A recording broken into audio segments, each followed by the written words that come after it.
উত্তর কোরিয়ার ওপর কঠোর নিষেধাজ্ঞা আরোপের হুমকি যুক্তরাষ্ট্রের। ওয়াশিংটনের আগ্রাসন বন্ধ না হলে পরমাণু পরীক্ষা চালিয়ে যাওয়ার ঘোষণা পিয়ংইয়ংয়ের। দামেস্কে অস্ত্রাগারে ইসরায়েলি বিমান হামলা। তুরস্কের বিরুদ্ধে সিরিয়া ও ইরাকে অভিযানের নামে অস্থিরতা সৃষ্টির অভিযোগ রাশিয়ার। ভারতের কাশ্মীরে সেনাঘাঁটিতে সন্ত্রাসী হামলায় সামরিক বাহিনীর 3 সদস্য নিহত, পাল্টা অভিযানে 2 হামলাকারীর মৃত্যু।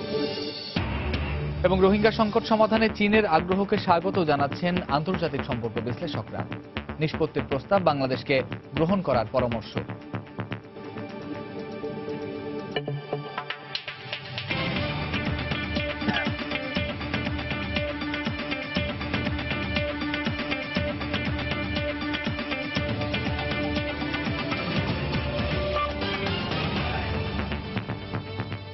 আন্তর্জাতিক সময়ের সঙ্গে আছি আমি কামরুজ্জামান মামুন। যুক্তরাষ্ট্র ও উত্তর কোরিয়ার মধ্যে চলমান উত্তেজনার মধ্যেই পিয়ংইয়ংয়ের ওপর আরো কঠোর নিষেধাজ্ঞা আরোপ করতে যাচ্ছে যুক্তরাষ্ট্র। বুধবার মার্কিন সিনেটের জরুরি বৈঠক শেষে এক যৌথ বিজ্ঞপ্তিতে একথা জানানো হয়। ব্রিটিশ গণমাধ্যম জানায়, উত্তর কোরিয়াকে সন্ত্রাসীদের মদতদাতা রাষ্ট্র হিসেবে তালিকাভুক্ত করার চিন্তাও করছে ওয়াশিংটন। পাল্টা জবাবে কখনোই পরমাণু পরীক্ষা থেকে সরে না আসার হুঁশিয়ারি পিয়ংইয়ংয়ের। বুধবার সকালে রাজধানী সিউলের 250 কিলোমিটার দূরের একটি গলফ ক্লাবে থার্ডের সরঞ্জাম নিয়ে যাওয়া হয়। আগামী কয়েকদিনের মধ্যে থার্ড ব্যবহারের জন্য প্রস্তুত হবে বলে জানান এশিয়া মহাসাগরীয় অঞ্চলে মার্কিন কমান্ডার হ্যারি হ্যারিস। এই শতকে উত্তর কোরিয়া একমাত্র দেশ যারা পরমাণু পরীক্ষা চালাচ্ছে। তাদের আক্রমণ থেকে যুক্তরাষ্ট্র এবং তার মিত্রদের রক্ষায় পৃথিবীর সর্বোচ্চ প্রযুক্তির সরঞ্জাম নিয়ে মার্কিন সেনারা প্রস্তুত। আমরা থার্ড মোতায়েনের কাজ শুরু করেছি। আগামী কয়েকদিনের মধ্যে উত্তর কোরিয়ার ক্ষেপণাস্ত্র হুমকির মোকাবেলায় এটি গুরুত্বপূর্ণ ভূমিকা রাখতে শুরু করবে। এর মধ্যে বুধবার মার্কিন সিনেটরদের নিয়ে জরুরি সভা করেন ট্রাম্প প্রশাসনের ঊর্ধ্বতন কর্মকর্তারা।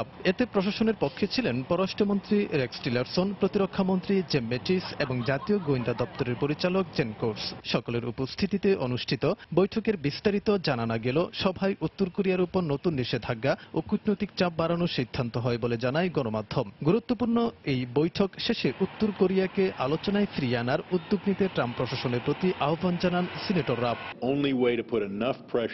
কোরিয়ার বড় শক্তি চীন। ওই অঞ্চলে চীনের সহায়তা ছাড়া আমরা সফলতা পাব না। উত্তর কোরিয়াকে যথেষ্ট চাপে ফেলতে চীনই আসল কাজটি করতে পারে। পৃথিবীর ভয়ঙ্করতম দেশ উত্তর কোরিয়া। কিম জং উনও ভয়ঙ্কর, কখন কি করে বসে ঠিক নেই। সে যে কোনো সময় পরমাণু হামলা চালাতে পারে। তাকে বোঝানো উচিত যুক্তরাষ্ট্র ও তার মিত্রদের উপর হামলা হলে কি ভয়ঙ্কর পরিণতি হতে পারে। এদিকে মার্কিন মনোভাবকে আগ্রাসী উল্লেখ করে পরিবর্তন না হলে পরমাণু পরীক্ষা চালিয়ে যাওয়ার ঘোষণা দিয়েছে উত্তর কোরিয়া। বুধবার মার্কিন গণমাধ্যম সিএনএনকে দেয়া এক সাক্ষাৎকারে উত্তর কোরীয় সরকারের মুখপাত্র সুকসুল এই ঘোষণা দেন। তিনি বলেন, পরমাণু পরীক্ষা তাদের পরমাণু শক্তিকে সমৃদ্ধ করার নিয়মিত কার্যক্রম। কোরীয় উপদ্বীপে মার্কিন যুদ্ধ প্রস্তুতি অব্যাহত থাকলে যুক্তরাষ্ট্রের বিরুদ্ধে নিজেদের সক্ষমতা কাজে লাগানোর ঘোষণা দেন তিনি। এর মধ্যে নিজেদের পারমাণবিক সক্ষমতার কার্যকারিতা সম্পর্কে নিশ্চিত হতে ক্যালিফোর্নিয়ার বিমান ঘাঁটি থেকে ক্ষেপণাস্ত্র পরীক্ষা চালিয়েছে যুক্তরাষ্ট্র। যদিও বিমান বাহিনী জানায় ক্ষেপণাস্ত্র পরীক্ষা তাদের নিয়মিত কার্যক্রমের অংশ। ফাইয়াজ আহমেদ, সময় সংবাদ। ইরানের দক্ষিণ পূর্বাঞ্চলের সন্ত্রাসীদের সঙ্গে সংঘর্ষে সীমান্তরক্ষী বাহিনীর 9 সদস্য নিহত হয়েছেন। আহত হয়েছেন আরো 3 জন।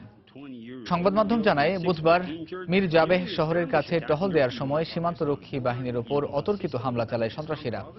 এ সময় দুপক্ষের গোলাগুলিতে হতাহতের ঘটনা ঘটে। তবে এতে কোনো সন্ত্রাসী নিহত হয়েছে কিনা সে বিষয়ে জানা যায়নি। হামলার পর এক বিবৃতিতে দায় স্বীকার করেছে সন্ত্রাসী সংগঠন জৈশ উল আদল। এর আগে 11 এপ্রিল জঙ্গি গোষ্ঠীর হামলায় দেশটির এক সামরিক কমান্ডার নিহত হন।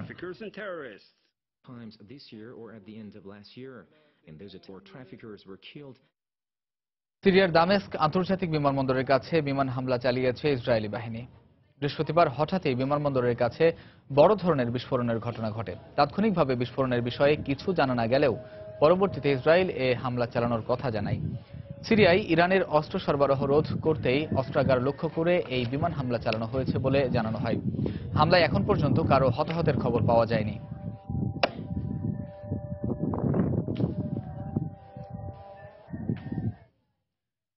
সিরিয়ায় গত মাসে বেসামরিক নাগরিকদের উপর রাসায়নিক হামলায় বিষাক্ত সারিন গ্যাস ব্যবহারের প্রমাণ পাওয়া গেছে বলে জানিয়েছে ফ্রান্স। হামলাস্থল থেকে সংগৃহীত নমুনা পরীক্ষা শেষে বিষাক্ত এই গ্যাসের আলামত পাওয়ার কথা জানান ফরাসি পররাষ্ট্রমন্ত্রী জয়া মার্ক আয়রো।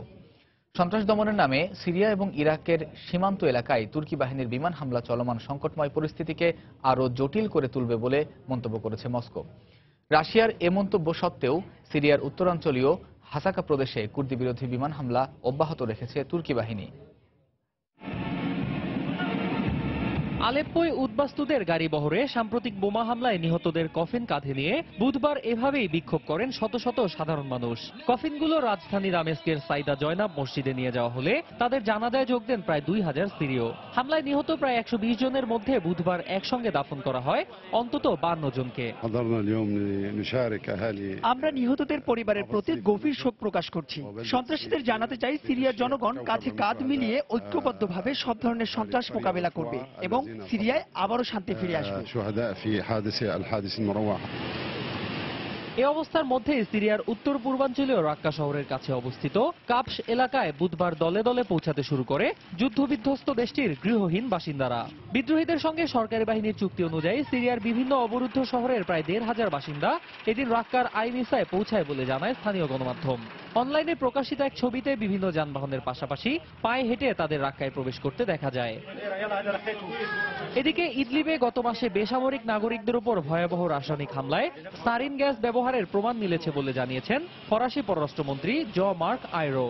বুধবার এক সংবাদ সম্মেলনে তিনি জানান, হামলাস্থল ইদলিবের খান শেখুন এলাকা থেকে সংগৃহীত নমুনা পরীক্ষা নিরীক্ষা শেষে সারিন গ্যাসের আলামত পেয়েছেন ফরাসি তদন্তকারী দল।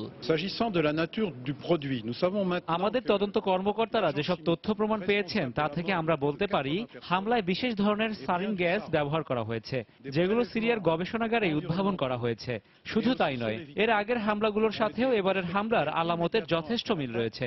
আর এতে করে যে বিষয়টি পরিষ্কার হলো তা হলো সিরীয় বাহিনী এ হামলা চালিয়েছে এবং এর দায় আসাদ সরকার কোনোভাবেই এড়াতে পারে না। সিরিয়ার উত্তরাঞ্চলীয় হাসাকা প্রদেশে কুর্দি বিচ্ছিন্নতাবাদী সংগঠনগুলোর বিরুদ্ধে বিমান হামলা অব্যাহত রেখেছে তুর্কি বাহিনী। অনলাইনে প্রকাশিত এক ছবিতে বুধবার মালিকিয়া অঞ্চলে কুর্দি ওয়াইপিজি যোদ্ধাদের উপর দফায় দফায় বিমান হামলা চালাতে দেখা যায় তুর্কি যুদ্ধ বিমানগুলোকে। তুর্কি বাহিনী কুর্দিদের উপর বিমান হামলা চালিয়ে প্রকারান্তরে আইএসকে মদদ দিচ্ছে বলে অভিযোগ করেছে ওয়াইপিজি। সিরিয়ায় তুর্কি বাহিনীর এই বিমান হামলা চলমান পরিস্থিতিকে আরো সংকটময় করে তুলবে বলে অভিযোগ করেছে রাশিয়া। বুধবার মস্কোয় সৌদি পররাষ্ট্রমন্ত্রী আদেল আল জুবাইরের সঙ্গে বৈঠক শেষে এ কথা বলেন রুশ পররাষ্ট্রমন্ত্রী সের্গেই লেভরভ। চলমান পরিস্থিতিতে তুরস্ককে সংযত আচরণ করার আহ্বান জানিয়ে রুশ পররাষ্ট্রমন্ত্রী আরো বলেন, তুর্কি বাহিনী সন্ত্রাস দমনের নামে যাদের উপর হামলা চালাচ্ছে সেই কুর্দি যোদ্ধারাই আইএসের বিরুদ্ধে ওই অঞ্চলে লড়াই করছে। একই সংবাদ সম্মেলনে সিরিয়া ইস্যুতে সৌদি আরবের অবস্থানের কোনো পরিবর্তন হয়নি জানিয়ে সংকট সমাধানে যে কোনো মূল্যে প্রেসিডেন্ট আসাদকে ক্ষমতা ছাড়তে হবে বলে জানান সৌদি যুবরাজ আদেল আল জুবায়ের। অন্যয় কর্মকার, সময় সংবাদ। সরকার বিরোধী ষড়যন্ত্র ও গুলেন আন্দোলনের সঙ্গে জড়িত থাকার অভিযোগে 9000-এরও বেশি পুলিশ সদস্যকে বরখাস্ত করেছে তুরস্ক। জাতীয় নিরাপত্তার বিষয়টি নিশ্চিত করতেই এ উদ্যোগ বলে বুধবার জানান স্বরাষ্ট্রমন্ত্রী সুলেমান সোলু। এর আগে বুধবার 72টি প্রদেশে অভিযান চালিয়ে পুলিশ বাহিনীর 1000 সদস্যকে আটক ও গ্রেফতার করা হয়। পুলিশ বাহিনীতে গুলেনের এ সমর্থকেরা সিক্রেট ইমাম নামে পরিচিত ছিলেন বলে জানান স্বরাষ্ট্রমন্ত্রী। সেখানে তারা একটি গোপন নেটওয়ার্ক গড়ে তুলেছিলেন বলেও দাবি করেন তিনি। গত বছরের জুলাইয়ে দেশটিতে ব্যর্থ সেনা অভ্যুত্থানে ইন্ধন দেওয়ার জন্য যুক্তরাষ্ট্রে বসবাসকারী তুর্কি ধর্মীয় নেতা ফেতুল্লাহ গুলেনকে অভিযুক্ত করে আসছে এরদোয়ান সরকার। তাকে সমর্থনের অভিযোগে পর্যন্ত 40,000 মানুষকে গ্রেফতার করা হয়। এছাড়া বিভিন্ন পেশার সঙ্গে যুক্ত 1,20,000-এর বেশি ব্যক্তিকে বরখাস্ত করা হয়।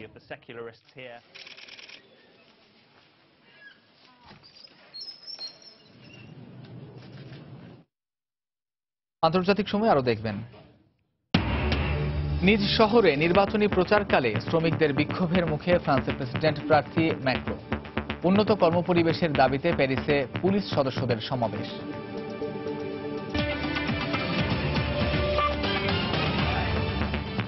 ভারতের কাশ্মীরে একটি সেনা ক্যাম্পে সন্ত্রাসী হামলায় সামরিক বাহিনীর 3 সদস্য নিহত হয়েছেন। সেনাদের পাল্টা অভিযানে 2 সন্ত্রাসী নিহত হয় বলে জানায় কর্তৃপক্ষ। বৃহস্পতিবার ভোরের দিকে ভারত পাকিস্তান সীমানা নির্ধারণকারী লাইন অব কন্ট্রোলের কাছে কুপওয়ারা জেলায় সেনা ঘাঁটিতে হামলা চালানো হয়। হামলাকারীদের সেনা ক্যাম্পের ভেতরে আত্মঘাতী হামলার পরিকল্পনা থাকলেও মূল ফটকে তাদেরকে বাধা দেয় নিরাপত্তা কর্মীরা। এ সময় দুপক্ষের মধ্যে গোলাগুলিতে এক সেনা কর্মকর্তা সহ সামরিক বাহিনীর 3 সদস্য ও 2 হামলাকারীর মৃত্যু হয়। প্রায় 4 ঘন্টা ধরে এ সংঘর্ষ চলে বলে জানায় স্থানীয় গণমাধ্যম। কারা এই হামলা চালিয়েছে সে বিষয়ে তাৎক্ষণিকভাবে জানা না গেলেও বরাবর এ ধরনের হামলার জন্য পাকিস্তান ভিত্তিক জঙ্গি গোষ্ঠীকে দায়ী করে আসছে ভারত।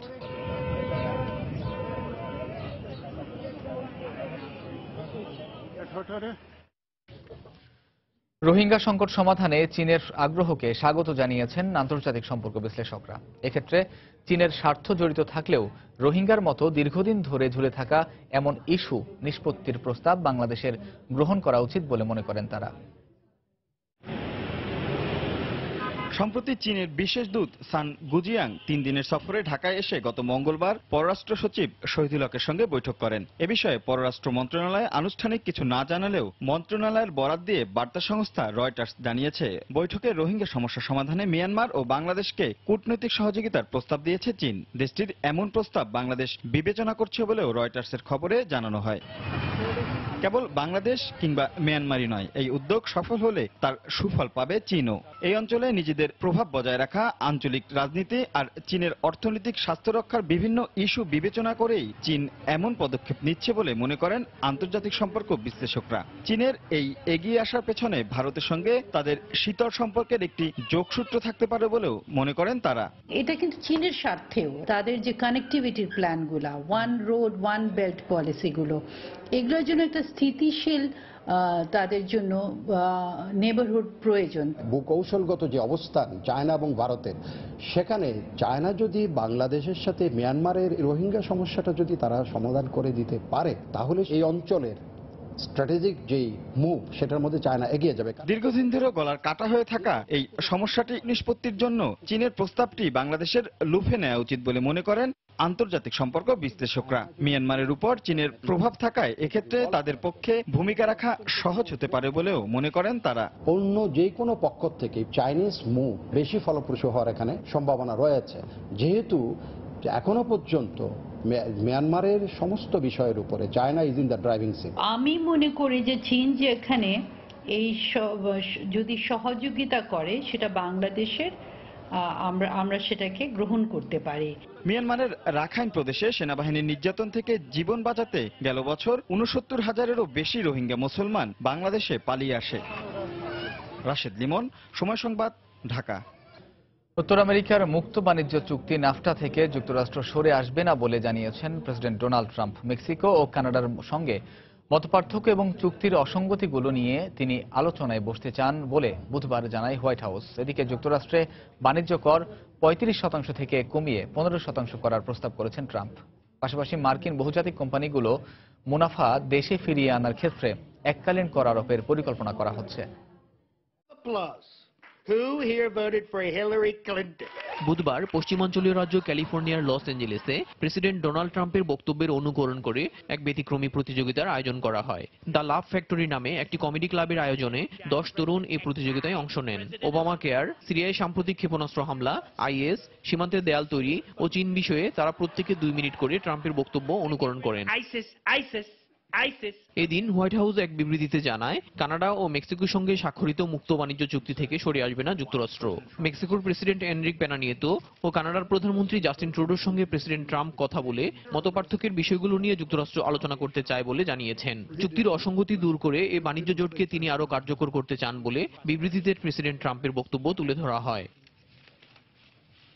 এর মধ্যেই কর ব্যবস্থা পুনর্গঠনের অংশ হিসেবে অভ্যন্তরীণ বাণিজ্য কর ও অন্য দেশে ব্যবসা প্রতিষ্ঠান পরিচালনাকারী বহুজাতিক মার্কিন কোম্পানিগুলোর মুনাফা দেশে ফিরিয়ে আনার ক্ষেত্রে কর কমানো ও এককালীন কর আদায়ের প্রস্তাব করেছেন প্রেসিডেন্ট ট্রাম্প। বৃহস্পতিবার হোয়াইট হাউসে ট্রাম্পের অর্থনৈতিক উপদেষ্টা গ্যারি কন ও বাণিজ্যমন্ত্রী স্টিভ মুচেন এই পরিকল্পনার কথা তুলে ধরে বলেন, যুক্তরাষ্ট্রের জিডিপি 3% বাড়ানোর পরিকল্পনার অংশ হিসেবে বাজেটে এই বিষয়গুলো প্রস্তাব করা হবে।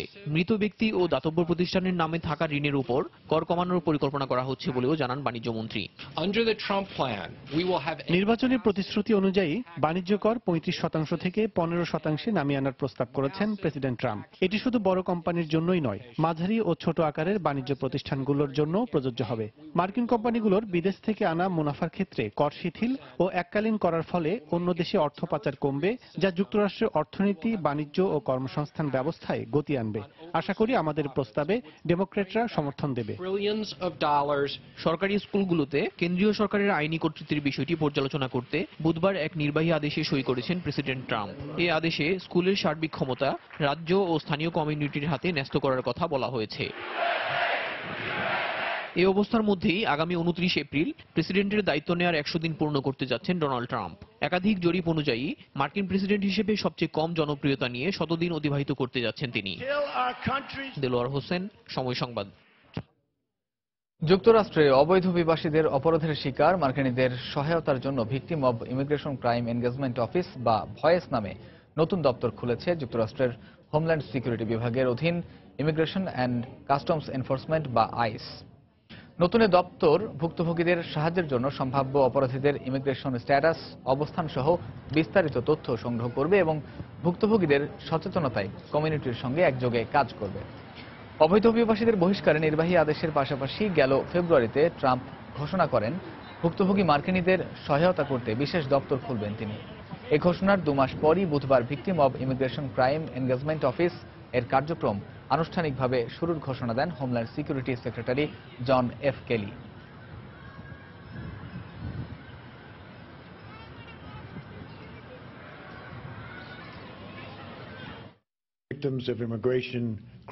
অবৈধ অভিবাসীরা যেসব অপরাধ করে তার বড় অংশই আমলে নেওয়া হয় না। প্রেসিডেন্ট ট্রাম্পের কথা অনুসারে আনুষ্ঠানিকভাবে এই victim of immigration crime engagement অফিসের কার্যক্রম শুরু হতে যাচ্ছে।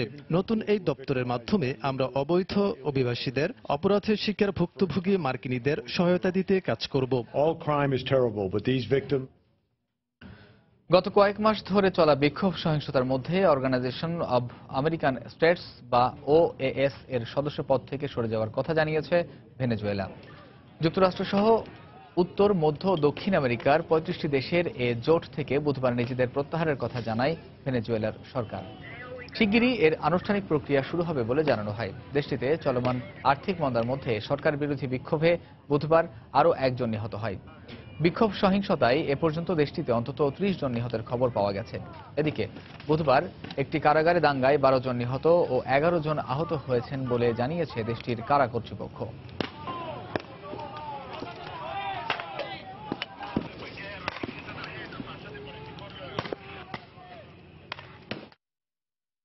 আন্তর্জাতিক সময় আরো যা দেখবেন। চলে গেলেন বলিউডের খ্যাতিমান অভিনেতা বিনোদ খান্না। ভারতের প্রধানমন্ত্রী নরেন্দ্র মোদীর শোক।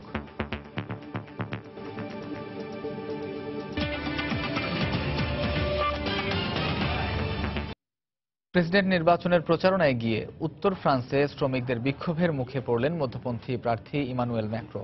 বুধবার প্রতিদ্বন্দ্বী কট্টর ডানপন্থী প্রার্থী ম্যারি ল পেনও ওই এলাকায় নির্বাচনী প্রচারে অংশ নেন। আরেক নির্বাচনী সভায় ল পেনের বিরুদ্ধে সমাজে অস্থিরতা তৈরির অভিযোগ আনেন ম্যাক্রো। এদিকে দ্বিতীয় পর্বের ভোট সামনে রেখে উন্নত কর্মপরিবেশের দাবিতে বিক্ষোভ করেছে দেশটির পুলিশ বাহিনী। অধিকতর সুযোগ সুবিধা ও উন্নত কর্মপরিবেশের দাবিতে বুধবার প্যারিসে বিক্ষোভে অংশ নেয় শত শত পুলিশ সদস্য। অত্যন্ত ঝুঁকির সঙ্গে কাজ করতে হলেও নিরাপত্তা বাহিনী তার কাজের যথাযথ স্বীকৃতি পায় না বলে অভিযোগ তাদের।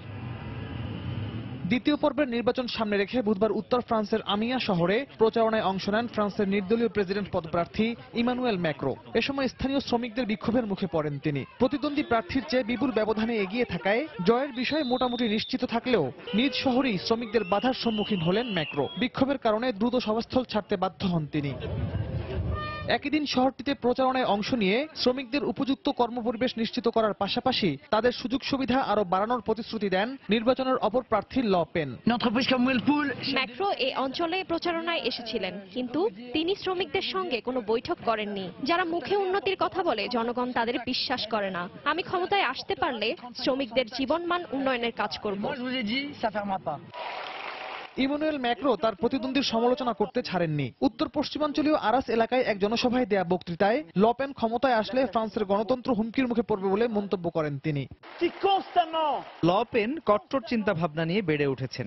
সবাইকে তিনি তার সেই চেতনায় উদ্বুদ্ধ করতে চাইছেন, কিন্তু তার এই নীতি সমাজে বিশৃঙ্খলা ও জাতিবিদ্বেষের জন্ম দেবে।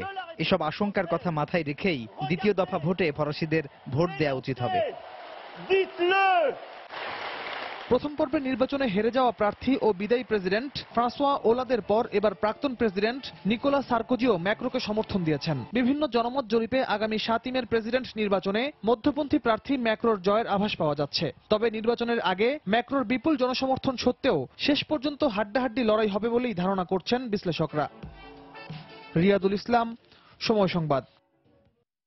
মালয়েশিয়ায় বাংলাদেশিদের বাসায় ডাকাতির অভিযোগে 5 জনকে আটক করেছে দেশটির পুলিশ।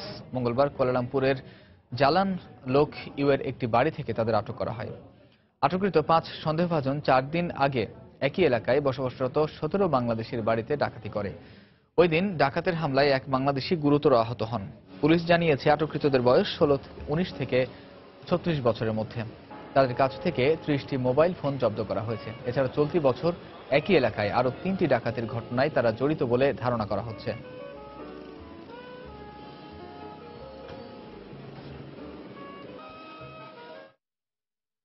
ঢাকা কলকাতা রুটের সৌহার্দ্য বাস থেকে 31 কেজি স্বর্ণ জব্দ করেছে ভারতীয় শুল্ক দপ্তরের গোয়েন্দারা। বুধবার এক প্রেস বিজ্ঞপ্তিতে পুলিশ জানায়, ঢাকা থেকে ছেড়ে যাওয়া সৌহার্দ্য পরিবহনের 2টি বাস মঙ্গলবার রাতে কলকাতার করুণাময়ী পৌঁছালে তল্লাশি চালায় শুল্ক দপ্তরের গোয়েন্দারা।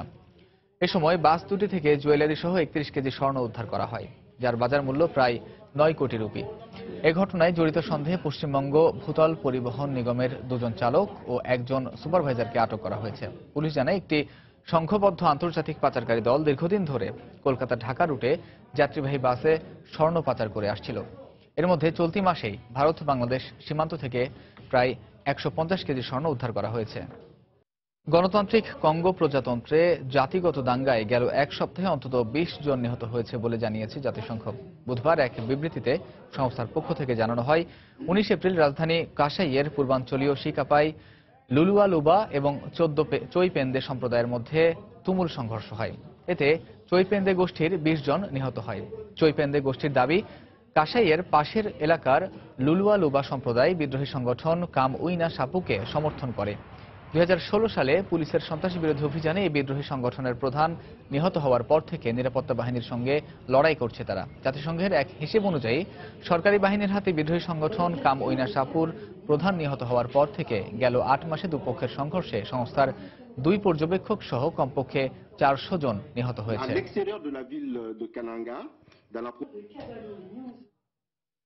2 দিনের সফরে সাবেক ব্রিটিশ প্রধানমন্ত্রী ডেভিড ক্যামেরন এখন বাংলাদেশে। রাজধানীর একটি হোটেলে সুশীল সমাজের প্রতিনিধিদের সঙ্গে মতবিনিময় সভায় কথা বলছেন তিনি। সরাসরি চলে যাচ্ছি সেখানে।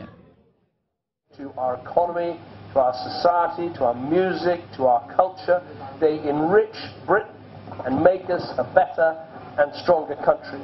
And it's good now to see that British Bangladeshis are participating in every aspect of our national life, including our political life, with British Bangladeshis standing and working in our parliament. And that makes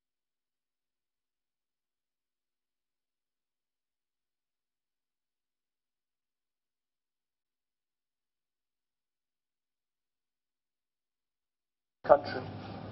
I am now chairing a commission on how we write the rule book for development and for aid and for growth and prosperity for the future. And in many ways, Bangladesh is a shining example. In the last 5 years, your growth has averaged 6.5%. That is economic growth that many countries would give their eye teeth to achieve something as you have achieved. The jobs that you've created, the exports that you've generated, the people that you have lifted out of poverty.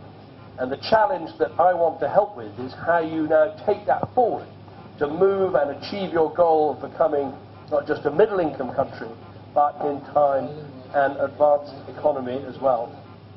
And I'm also proud to be standing here because I'm proud of the role that British aid has played in helping with your success story. I was Prime Minister for 6 years in the United Kingdom, and during those 6 years, we achieved something that no other country of the G8, of the major advanced economies, has achieved, which is we fulfilled our promise of spending 0.7% of our gross national income on aid and development to help some of the poorest people in some of the poorest countries all over the world. And I'm very proud that we made a promise to the poorest in the world, and we kept that promise. And here in Bangladesh in the last 6 years, what that money has helped to achieve is over 1.5 million people lifted out of poverty, over 2.5 million people getting access to clean drinking water, and over 6 million people having access to sanitation. Because of the programs that we've worked with you on maternal and child health, over 500,000 mums have been able to deliver their babies safely and healthily. And to those who say that aid doesn't work or that the time for aid is over, I would say come to Bangladesh and see what this has done. বলিউডের খ্যাতিমান অভিনেতা বিনোদ খান্না আর নেই।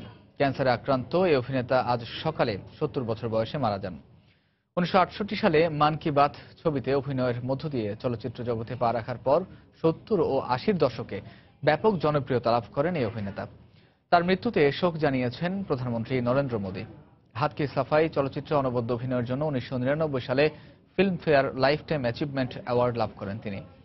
এরপর 2007 সালে জি সিনে অ্যাওয়ার্ডও পান খান্না। 1997 সালে বিজেপির রাজনীতিতে যোগ দেওয়ার পরের বছর পাঞ্জাবের গুরুদাসপুর থেকে সংসদ সদস্য নির্বাচিত হন তিনি। পরে কেন্দ্রীয় সরকারের সংস্কৃতি ও পর্যটন মন্ত্রীর দায়িত্ব পান তিনি। 1982 সালে অভিনয় থেকে 5 বছরের বিরতি নেয়ার পর ফিরে এসে ইনসাফ, সত্যমেভ জয়তে চলচ্চিত্রে অভিনয় করে প্রশংসিত হন। বর্ণাঢ্য ক্যারিয়ারের শেষ দিকে দাবাং, দাবাং 2, দিলওয়ালে, ওয়ান্টেড এর মতো চলচ্চিত্রগুলোতে অভিনয় করেও খ্যাতি লাভ করেন বিনোদ খান্না।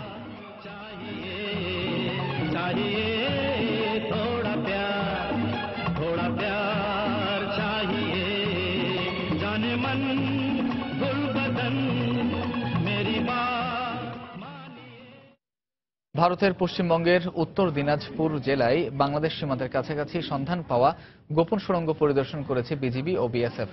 সকালে বর্ডার গার্ড বাংলাদেশ বিজিবি ও বর্ডার সিকিউরিটি ফোর্সেস বিএসএফ এর সেক্টর পর্যায়ের দুটি প্রতিনিধি দল সুড়ঙ্গ পথটি পরিদর্শন করেন। এই সময় BGB Thakurgaon sector commander colonel Dewan Mohammad Liaquat, Panchagarh 18 বিজিবির অধিনায়ক লেফটেন্যান্ট কর্নেল আল হাকিম মোহাম্মদ নওশাদ এবং বিএসএফ এর কৃষাণগঞ্জ ব্যাটালিয়নের কমান্ড্যান্ট সন্দীপ রাওয়াত উপস্থিত ছিলেন। পরিদর্শন শেষে বিজিবি জানায় বাংলাদেশ সীমান্ত থেকে 150 গজ দূরের এই সুড়ঙ্গ পথটি পুরোপুরি ভারতের অভ্যন্তরে। সম্প্রতি বিএসএফ সীমান্ত চৌকির কাছে কাঁটাতারের বেড়ার নিচ দিয়ে করা প্রায় 100 মিটার দৈর্ঘ্যের একটি সুড়ঙ্গের সন্ধান পাওয়ার দাবি করে বিএসএফ। এই ছিল আন্তর্জাতিক সময়। যে কোনো খবর পেতে ভিজিট করুন সময়নিউজ.tv। সঙ্গে থাকুন সময়।